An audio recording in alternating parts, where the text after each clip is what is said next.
Hello అండి, అందరికీ నమస్కారం. వెల్కమ్ టు మా మెయిన్ మ్యాజిక్ ఛానల్. నేను మీ సురేష్‌ని. ఈరోజు మరొక కొత్త ఇంట్రెస్టింగ్ వీడియోతో వచ్చేసాను. చాలా మందికి ఉండే ప్రశ్న గురించి తెలుసుకుందాం. టీ మంచిదా లేక కాఫీ మంచిదా అనేది చూసుకుందాం. మొదటిగా టీ గురించి మాట్లాడితే టీ తాగితే అలసట కొంచెం తగ్గుతుంది.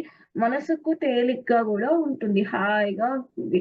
కొన్ని రకాల టీలు జీర్ణక్రియకు కూడా సహాయం చేస్తాయి. లైక్ డైజెషన్‌కి కూడా చాలా మంచిది. కానీ రోజుకు చాలా సార్లు టీ తాగితే నిద్ర తగ్గే అవకాశం గూడా ఉంది. మెలటోనిన్ అనే స్లీప్ హార్మోన్ అనేది తగ్గే అవకాశం ఉంది. అండ్ మీకు నిద్ర కూడా పట్టకపోవచ్చు. ఇప్పుడు కాఫీ గురించి చూస్తే కాఫీ తాగిన వెంటనే ఉత్సాహం అనిపిస్తుంది. నిద్ర మత్తు గూడా తొలగిపోతుంది. చాలా మందంటారు తలనొప్పి తగ్గిపోతుంది. అండ్ నిద్ర గూడా పోతది. ఆఫీస్ వర్క్ చేస్తూ ఉంటాం గదా! చేస్తున్న వాళ్ళు కంపల్సరీగా కాఫీ అనేది పక్కకు పెట్టుకుంటారు. నెక్స్ట్ చదువు లేదా పని చేసేటప్పుడు కొందరికి ఇది సహాయం చేస్తుంది. నేను చెప్పాను గదా! ఇట్లా. కానీ ఎక్కువగా తాగితే గుండె వేగంగా కొట్టుకోవడం, నిద్రలేమి వంటి సమస్యలు రావచ్చు. అంటే స్లీప్ అనేది అస్సలుండదు. నిద్ర సరిపోదు. అండ్ గుండె గూడా చాలా ఫాస్ట్‌గా కొట్టుకుంటుంది. చూద్దాం. ఎవరు జాగ్రత్తగా ఉండాలి అంటే ఇది చాలా తెలుసుకోవాలి.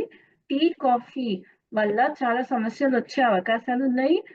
సో, ఎలాంటి వాళ్ళు జాగ్రత్త పడాలి? ఏ డిసీజ్ వాళ్ళు జాగ్రత్త పడాలి? ఎవ్వరు జాగ్రత్తగా ఉండాలో చూద్దాం.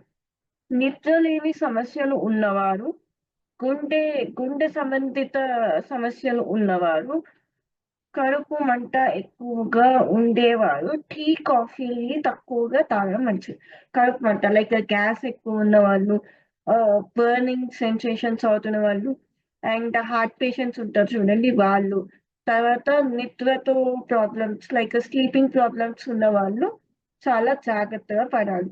చివరి స చివరి సూచన నా సూచన ఏమిటంటే టీ అయినా, కాఫీ అయినా రోజుకి 1 లేదా 2 సార్లు మాత్రమే తాగితే మంచిది. అన్ అధికంగా తాగడం మాత్రం ఆరోగ్యానికి అస్సలు మంచిది కాదు. ఏంటిదంటే టీ గాని, కాఫీ గాని రోజుకి 1 గాని, 2 సార్లు గాని తాగితే మంచిది. మార్నింగ్ టీ తాగి ఈవినింగ్ కాఫ్ మార్నింగ్ కాఫీ తాగి ఈవినింగ్ టీ తాగినా మంచిది. ఇంకా ఇలాంటి ఆరోగ్యం విషయాలతో మళ్ళీ త్వరలో కలుద్దాం. ధన్యవాదాలు.